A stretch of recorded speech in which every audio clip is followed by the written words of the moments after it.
ಎಲ್ಲ ವೀಕ್ಷಕ ಬಂಧುಗಳಿಗೆ ನಮಸ್ಕಾರ. ನಾವೀಗ ಮಾತಾಡ್ತಾ ಇರೋದು ಮಾತು ಇಲ್ಲ ಅಂದಿದ್ರೆ ಏನಾಗ್ತಿತ್ತು, ಜಗತ್ತು ಏನಾಗ್ತಿತ್ತು, ಒಬ್ರಿಗೊಬ್ರು ಮಾತಾಡ್ಕೊಂಡಿಲ್ಲ ಅಂದರೆ ಏನಾಗ್ತಿತ್ತು, ಒಂದು ಕ್ಷಣ ಯೋಚನೆ ಮಾಡಿ ನೋಡೋಣ. ಇವತ್ತು ನಮ್ಮ ಮನೆಗಳಲ್ಲೇ ಅಣ್ಣನೋ ತಮ್ಮನೋ ಅಕ್ಕಿಯೋ ತಂಗಿಯೋ ತಂದೆನೋ ತಾಯಿನೋ ಮಾತಾಡ್ ಬರೋಕ್ಕಾಗಲ್ಲ, ಮೂಕರಾಗಿರ್ತಾರೆ. ನಾವು ಎಷ್ಟೊಂದು ವ್ಯಥೆ ಪಡ್ತೀವಿ. ಅಯ್ಯೋ ದೇವ್ರು ಇವನಿಗೆ ಮಾತು ಕಿತ್ಕೊಂಡ್ಬಿಟ್ನೆ, ಮಾತಾಡಿ ಎಷ್ಟು ಚೆನ್ನಾಗಿತ್ತು. ಆ ಮಾತಿಂದ ಎಂತೆಂಥ ವಿಚಾರಗಳನ್ನು ನಾವು ಹೊರಗಿಡ್ಬೋದು. ಭಾವನೆ ಆಗಿರ್ಬೋದು, ನಿರಾಶೆ ಆಗಿರ್ಬೋದು, ಸುಖ ಆಗಿರ್ಬೋದು, ದುಃಖ ಆಗಿರ್ಬೋದು, ಸಂತೋಷ ಆಗಿರ್ಬೋದು, ನಗು ಆಗಿರ್ಬೋದು, ಅಳು ಆಗಿರ್ಬೋದು, ಹಲವಾರು ರಹಸ್ಯಗಳಾಗಿರ್ಬೋದು, ಹಲವಾರು ವಿಚಾರಗಳಾಗಿರ್ಬೋದು, ಹಲವಾರು ಸಂಭಾಷಣೆ ಆಗಿರ್ಬೋದು, ಎಲ್ಲವನ್ನು ಕೂಡ ನಾವು ಅಭಿವ್ಯಕ್ತಪಡಿಸ್ಬೋದು. ಆದರೆ ಆ ಮಾತೇ ನಿಂತೋಗ್ಬಿಟ್ರೆ ಏನಾಗುತ್ತೆ, ಮಾತೇ ನಿಂತೋಗಿದ್ರೆ ಏನಾಗ್ತಿತ್ತು? ಇವತ್ತು ಮಾತು ನಿಂತೋಗಿರ್ತಕ್ಕಂಥವ್ರು ಹಲವಾರು ಜನ ಇದ್ದಾರೆ. ಇವ್ರನ್ನ ಅಂಗವೈಕಲ್ಯರು, ಮೂಕರು ಅಂತ ಕರಿತೀವಿ ನಾವು. ಮೂಕರು, ಅಂಗವೈಫಲ್ಯ ಓಕೆ. ಆದರೆ ಇದೇ ಮಾತಿಂದ ದೊಡ್ಡ ದೊಡ್ಡ ಸಮಸ್ಯೆಗಳನ್ನು, ದೊಡ್ಡ ದೊಡ್ಡ ಗಂಡಾಂತರಗಳನ್ನು, ಜೀವಹಾನಿ, ಪ್ರಾಣಹಾನಿ, ಮಾನಹಾನಿ ಇವೆಲ್ಲವನ್ನು ಮಾಡ್ಕೊಳ್ತಾರೆ. ಏನನ್ಬೇಕು ನೋಡಿ, ಎಷ್ಟೊಂದು ಅದ್ಭುತವಾಗಿರ್ತಕ್ಕಂತಹ ಒಂದು ಶಕ್ತಿ ಮಾತಿಗಿದೆ ಅಂತಂದರೆ, ಒಬ್ಬ ಮನುಷ್ಯ ತನ್ನ ಮಾತಿನಿಂದ ಸಾಧನೆಗೈಯಬಹುದು. ಒಬ್ಬ ಮನುಷ್ಯ ತನ್ನ ಮಾತಿನಿಂದ ಸಾಧನೆಗೈಯಬಹುದು. ಅದೇ ಒಬ್ಬ ಮನುಷ್ಯ ತನ್ನ ಮಾತಿನಿಂದ ನಾಶವಾಗಲೂಬಹುದು. ನೋಡಿ, ಮಾತಿಗೆ ಇರ್ತಕ್ಕಂಥ ಶಕ್ತಿ ಇದು, ಮಾತಿಗಿರ್ತಕ್ಕಂಥ ಶಕ್ತಿ ಇದು. ಅದಕ್ಕೆ ಮಾತು ಇರಬೇಕು, ಮಾತು ಇರಬೇಕು, ಮಾತಲ್ಲಿ ತೂಕ ಇರಬೇಕು. ಮಾತಿಂದ ನಮ್ಮ ನಡವಳಿಕೆ ಗೊತ್ತಾಗ್ತದೆ, ಮಾತಿಂದ ನಮ್ಮ ಸಂಸ್ಕಾರ ಗೊತ್ತಾಗ್ತದೆ, ಮಾತಿಂದ ನಮ್ಮ ನಯ ವಿನಯಗಳು ಗೊತ್ತಾಗ್ತದೆ, ಮಾತಿಂದ ನಮ್ಮ ಅಹಂಕಾರ ಗೊತ್ತಾಗತ್ತೆ, ಮಾತಿಂದ ನಮ್ಮ ದುರಹಂಕಾರ ಗೊತ್ತಾಗತ್ತೆ, ಮಾತಿನಿಂದ ನಮ್ಮ ದುಷ್ಟತನ ಗೊತ್ತಾಗತ್ತೆ, ಮಾತಿನಿಂದ ನಾವೆಂಥ ರಾಕ್ಷಸರು ಅಂತ ಗೊತ್ತಾಗತ್ತೆ, ಮಾತಿನಿಂದ ನಮ್ಮ ಇಡೀ ಜೀವನದ ಹಿಸ್ಟ್ರಿ ಗೊತ್ತಾಗ್ತದೆ. ಎಷ್ಟೊಂದು ಅದ್ಭುತವಾಗಿದೆ. ಯಾರು ಯೋಚನೆ ಮಾಡಲಿ ಇದ್ರ ಬಗ್ಗೆ. ಏನೋ ಮಾತಾಡ್ತೀವಿ ನೋಡಿ, ಇವತ್ತು ಮಾತಿಲ್ಲ ಅಂದರೆ ನಾವು ಜ್ಯೋತಿಷ್ ಹೇಳೋಕ್ಕೆ ಆಗ್ತಿರ್ಲಿಲ್ಲ, ನಾಳೆ ಬಂದು ಕೂತ್ಕೊಳ್ಳೋಕ್ಕೆ ಆಗ್ತಿರ್ಲಿಲ್ಲ, ನಿಮ್ಮ ಜೊತೆ ಮಾತಾಡೋಕ್ಕೆ ಆಗ್ತಿಲ್ಲ.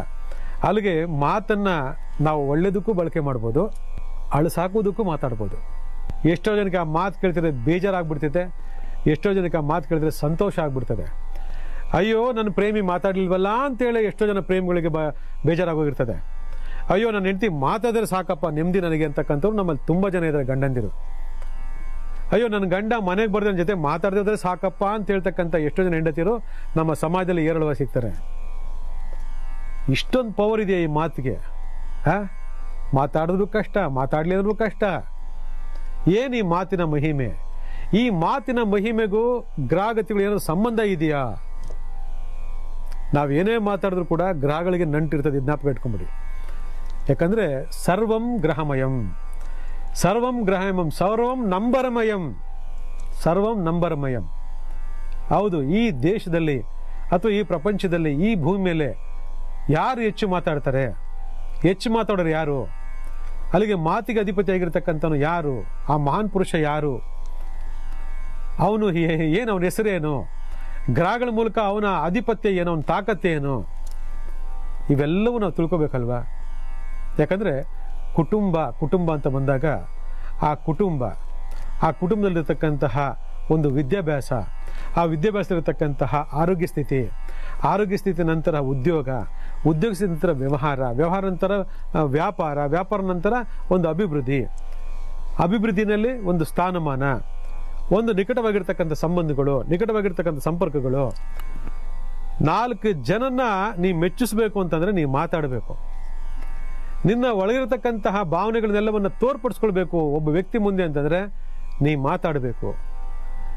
ನಿನ್ನಲ್ಲಿ ಏನು ಉದಿಗಿದೆ, ನಿನ್ನ ಪ್ಲಾನಿಂಗ್ ಏನು, ನಿನ್ನ ಐಡಿಯಾ ಏನು, ನಿನ್ನ ಗುರಿ ಏನು, ನೀನು ಏನು ಮಾಡಬೇಕು ಅಂತಿದ್ಯಾ ಹೇಳೋ ಮಗನೇ ಅಂತಂದ್ರೆ ಅದಕ್ಕೆ ಮಾತಾಡಬೇಕು. ಪ್ರತಿಯೊಂದಕ್ಕೂ ಮಾತು ಮಾತು ಮಾತು ಮಾತು ಮಾತು. ಮಾತಿಲ್ಲದೆ ಜೀವನವಿಲ್ಲ. ನೀವೆಲ್ಲ ಈ ಮೂಕರಾಗಿರ್ತಾರ ಪಾಪ, ಅವ್ರನ್ನ ನೋಡ್ಬಿಟ್ಟು ನೀವು ತಿಳ್ಕೊಬೇಕು. ಅಯ್ಯೋಯ್ಯೋ ಇದು ಬಾಯಿ ಬಂದಿದ್ರೆ ಚೆನ್ನಾಗಿತ್ತು ಅಂತ. ಬೇರೆ ಏನು ಬೇಡ, ನಮ್ಮನೆ ನಾಯಿಗೆ ಮಾತಾಡಕ್ಕೆ ಬಂದಿದ್ರೆ ಏನೇನು ಮಾತಾಡ್ಬಿಟ್ಟಿರೋದು, ಏನೇನು ಚಾಡಿ ಹೇಳ್ಬಿಟ್ಟಿರೋದು, ಏನೇನು ನೋಡಿರೋದು, ಇವೆಲ್ಲ ನಾವು ಮಾತಾಡ್ಕೋತೀವಲ್ವಾ? ಎಷ್ಟು ಜನ ಹೇಳ್ತಾರೆ, ನೀನು ಮಾತಾಡಕ್ಕೆ ಬಂದಿದ್ರೆ ನಮ್ಮ ಮನೆ ಏನು ನಡೀತಿ ಎಲ್ಲ ಹೇಳ್ಬೋದಾಗಿತ್ತಲ್ಲ ನೀನು. ಎಲ್ಲ ಹೇಳ್ತಿದ್ದಲ್ವಾ? ನಮ್ಮನೆ ಕೋಳಿಗೆ ಮಾತಾಡಕ್ಕೆ ಬಂದಿದ್ರೆ ಏನಿತ್ತು ಹೇಳಿ ನೋಡೋಣ. ನಮ್ಮನೆ ಬೆಕ್ಕಿಗೆ ಏನಾದ್ರು ಮಾತಾಡೋಕೆ ಹೋಗಿದ್ರೆ ಏನಾಗ್ತಿತ್ತು ಹೇಳಿ ನೋಡೋಣ. ನಮ್ಮನೆ ಹಸುವಿಗೆ ಮಾತಾಡೋಕೆ ಹೋಗಿದ್ರೆ ಏನಾಗ್ತಿತ್ತು ಹೇಳಿ ನೋಡೋಣ. ಇಷ್ಟೆಲ್ಲ ವಿಚಾರಗಳು ಭಗವಂತ ಒಬ್ಬ ಮನುಷ್ಯನಿಗೆ ಮಾತಾಡೋಂತ ಯಾಕೆ ಕೊಟ್ಟಿದ್ದಾನೆ ಗೊತ್ತಾ?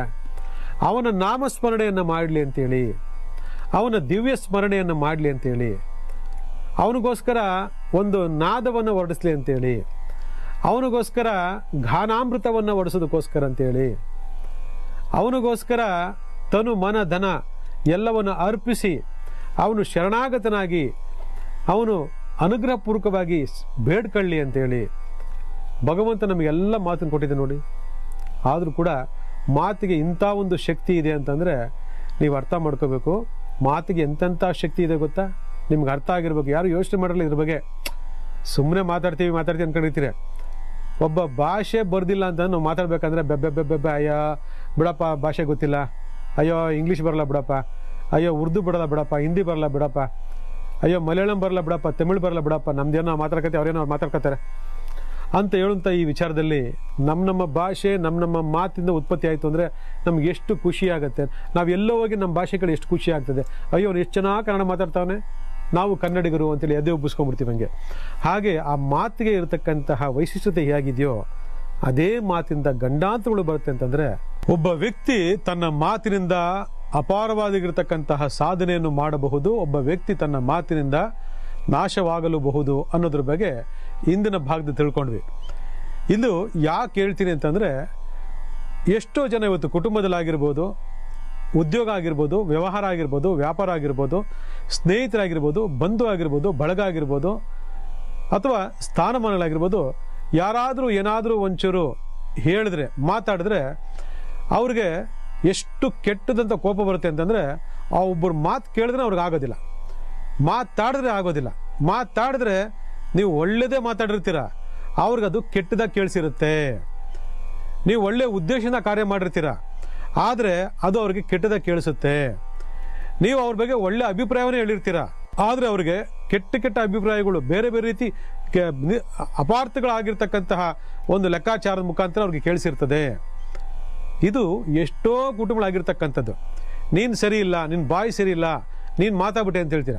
ಇದರಿಂದ ಮಾತು ತೂಕವಾಗಿರಬೇಕು. ಮಾತು ಸಂಬಂಧಗಳು ಹಾಳು ಮಾಡಿಬಿಡುತ್ತೆ. ಇವತ್ತು ಹಣ ಎಲ್ಲ ಸಂಬಂಧಗಳು ಹಾಳು ಮಾಡಿಬಿಡ್ತದೆ. ಹಾಗೆಯೇ ಮಾತು ಕೂಡ ಸಂಬಂಧಗಳು ಹಾಳು ಮಾಡಿಬಿಡ್ತದೆ ಅಂತಕ್ಕಂಥದ್ದು ಎಷ್ಟೋ ಜನ ಗೊತ್ತಿಲ್ಲ. ಎಷ್ಟೋ ಜನ ಮಾತಿಂದನೇ ಸೂಸೈಡ್ ಮಾಡ್ಕೊಂಡ್ಬಿಟ್ಟಿದ್ದಾರೆ. ನಿಮ್ಗೆ ಗೊತ್ತಿರಬೇಕು, ಅದು ಕುಟುಂಬ ಆಗಿರ್ಬೋದು, ಬಂಧು ಆಗಿರ್ಬೋದು, ಬಳಗ ಆಗಿರ್ಬೋದು, ಸ್ನೇಹಿತರಾಗಿರ್ಬೋದು, ಅಥವಾ ವ್ಯವಹಾರ ಆಗಿರ್ಬೋದು, ವ್ಯಾಪಾರ ಆಗಿರ್ಬೋದು, ತನ್ನ ಮಾತಿನಿಂದ ಆ ತೀಕ್ಷ್ಣವಾಗಿರ್ತಕ್ಕಂತಹ ಹರಿತವಾಗಿರ್ತಕ್ಕಂಥ ಮಾತುಗಳಿಂದ ನೊಂದು ಆತ್ಮಹತ್ಯೆ ಶರಣಾಗಿರ್ತಕ್ಕಂಥ ನಮ್ಮಲ್ಲಿ ತುಂಬ ಜನ ಇದ್ದಾರೆ.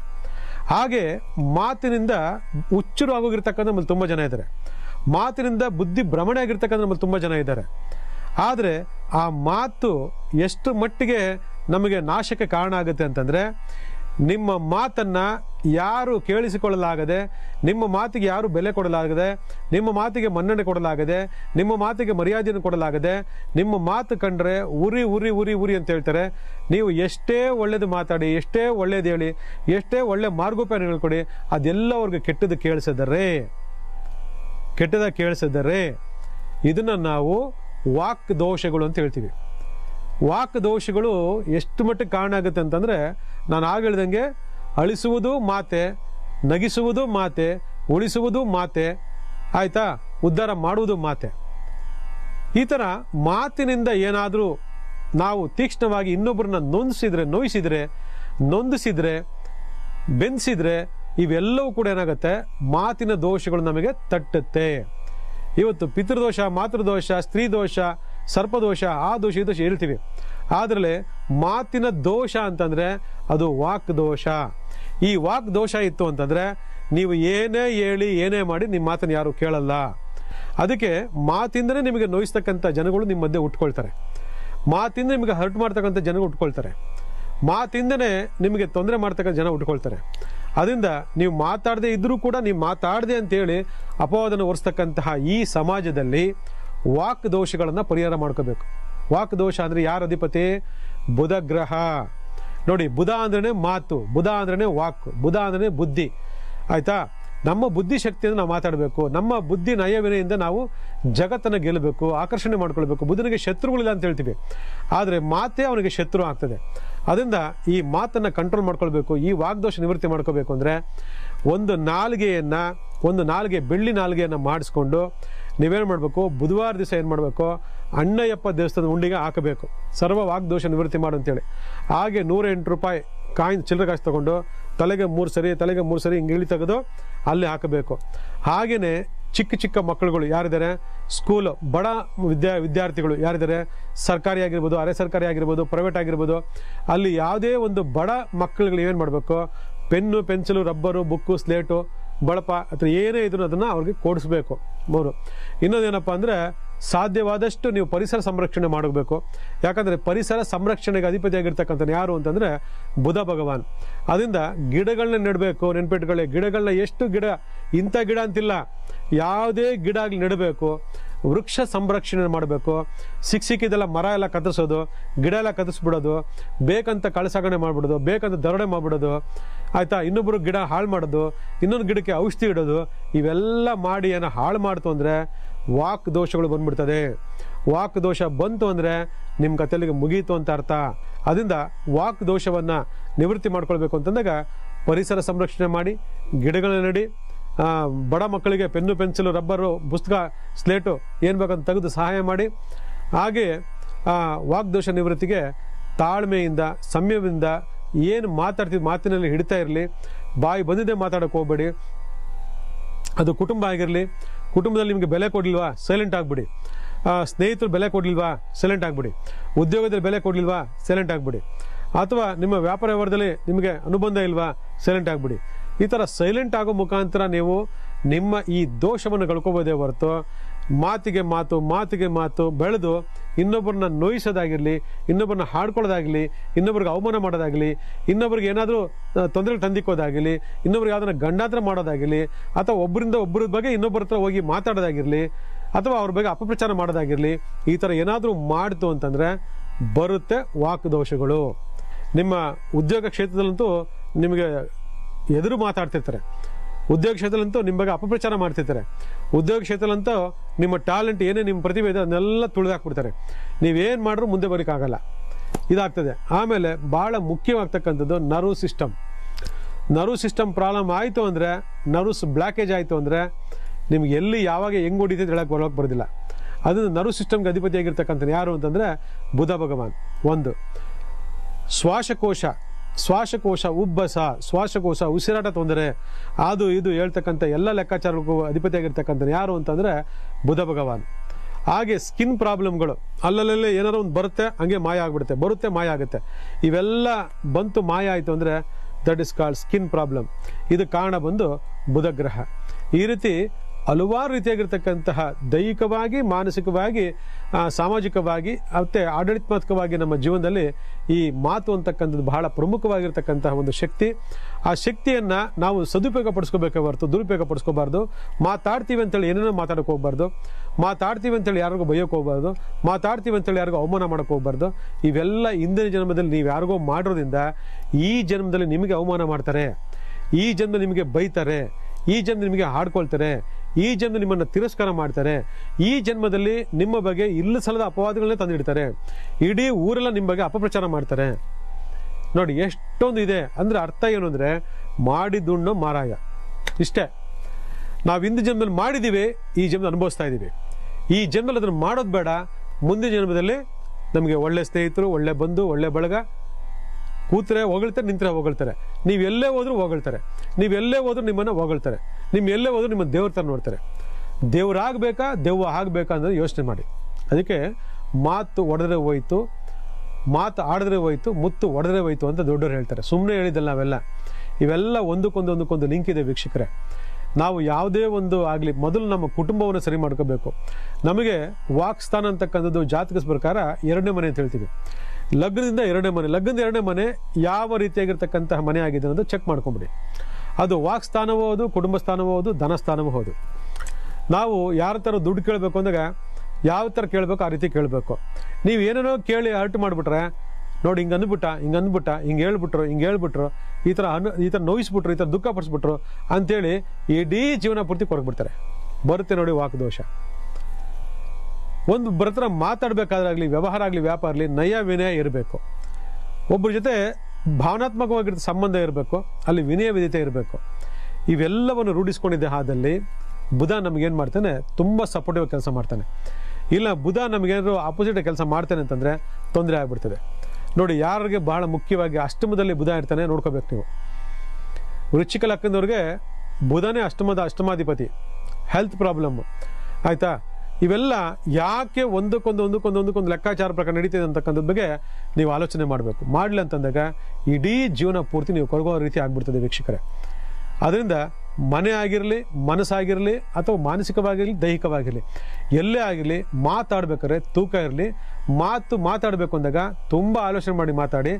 ಏನು ಬರುತ್ತೆ ಬಾಯಿಗೆ ಅದು ಮಾತಾಡ್ಕೊಂಡ್ಬಿಟ್ಟು ಸಿಕ್ಕಾಕೊಂಡು ದೋಷ ಕಟ್ಕೊಳ್ಕೋಬೇಡಿ. ಒಳ್ಳೆಯದಾಗಲಿ.